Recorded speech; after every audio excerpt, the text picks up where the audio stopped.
Hello and welcome to another episode of Construction Week's Expert Interviews series, designed to hear from some of the major players in the construction industry to discuss developments from the Middle East built environment. My name is Ashley Williams. I'm the editor of Construction Week, and I'm thrilled to be joined today by Diriyah Gate Development Authority's Chief Design and Development Officer, Jonathan Timms, to talk to us today about the world's largest cultural heritage development, Diriyah Gate, and its construction plans for the Saudi Arabian Giga project.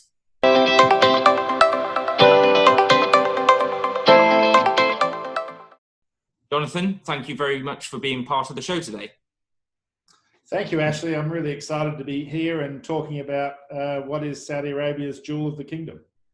And we're also very excited to be with you today. So let's dive straight in. So could you give us a bit of background, firstly, about the Diriyah Gate project, which is obviously a massive project that's going on, and how will it align particularly with Saudi Arabia's Vision 2030 agenda? Well, obviously, everything we're doing at Diriyah Gate is fully aligned with Vision 2030. Essentially, our focus is on the parts of Vision 2030, like creating a vibrant society and a thriving economy. But we're also preserving and promoting Arab heritage, the national heritage, both locally and internationally. Diriyah Gate is a unique development because it's right on around what really is the jewel of the kingdom in terms of our UNESCO World Heritage Site. We're developing a integrated cultural and heritage master plan, which celebrates the region's rich past. And it also reflects some of the key cultural and heritage elements. It celebrates the region's rich past with a range of individual experiences from cultural, entertainment, retail, hospitality, education, office, and residential areas. And effectively, it's a new way of living for Diriyah residents. So it's an intersection of an authentic Najdi-style living coupled with world-class amenity, all within the convenience of a mixed-use urban community. And that just doesn't exist in Saudi Arabia. So it's a real unique opportunity where people can come and live or recreate in an authentic environment, but also have some of the amenity that you just don't get around Riyadh or other parts of Saudi Arabia. And whose idea was it to come up with this development and the theme behind it in particular, which obviously looks to promote Saudi's heritage? Whose idea was it? Well, obviously, His Royal Highness, the Crown Prince, Mohammed bin Salman, is the inspiration behind this project. But it's not a theme. We're not a theme park. It's not an idea. It's actually the history of Saudi Arabia.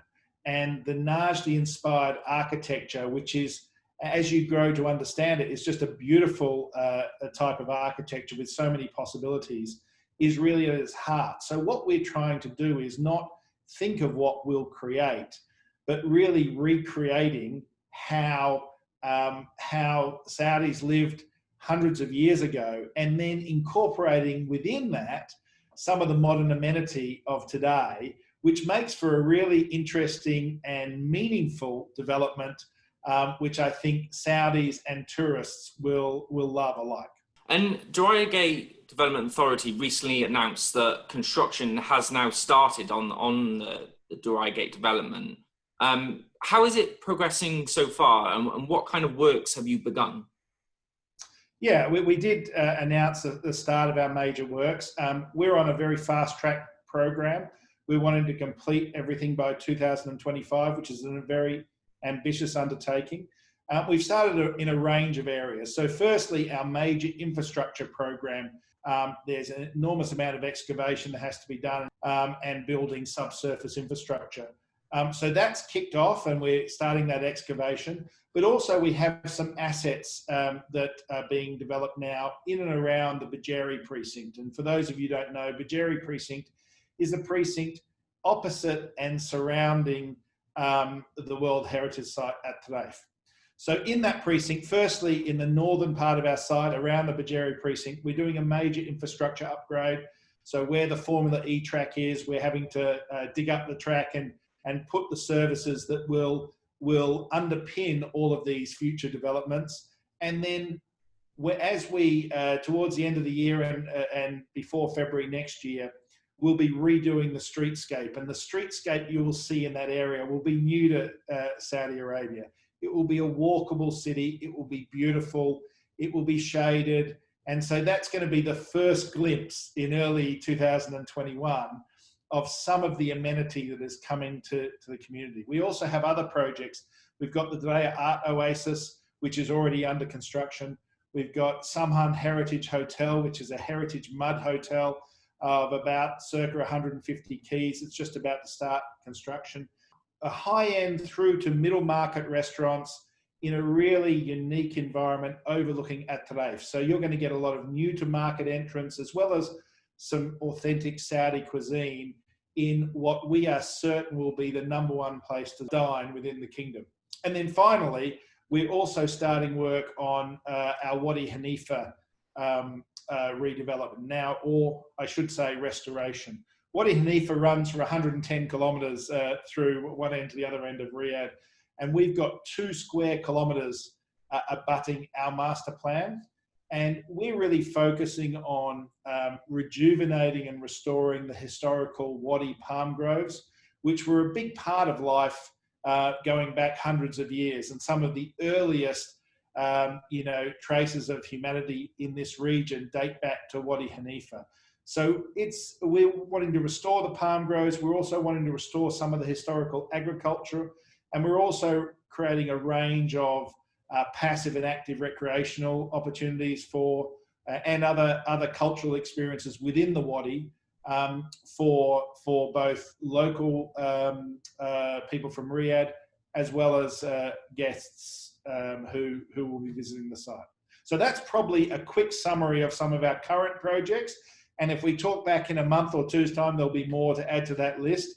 We've got 80 plus assets across the whole master plan that are we're all accelerating very quickly. And we'll be looking forward to hearing more from Diriyah Gate in a month or two's time to see what else you have plans. But who are the main contractors on the development? And the reason why I ask this is that I've spoken to a lot of the bigger project developers in Saudi Arabia, for example, Qiddiya and the Red Sea Development Company, and they have opted to appoint local Saudi contractors. Is Diriyah Gate doing the same? Yeah, I think it's a horses for courses. And I think with the whole contracting market, we have to be mindful of capacity. 150 plus contracts in total. Our largest contracts to date for both of our infrastructure works have been local Saudi contractors. Obviously, we'd love the whole project to be built by local Saudi contractors. But as we study the market, as some of our bigger packages come on board, we're going to have to understand who is in the market, what their current capacity levels are.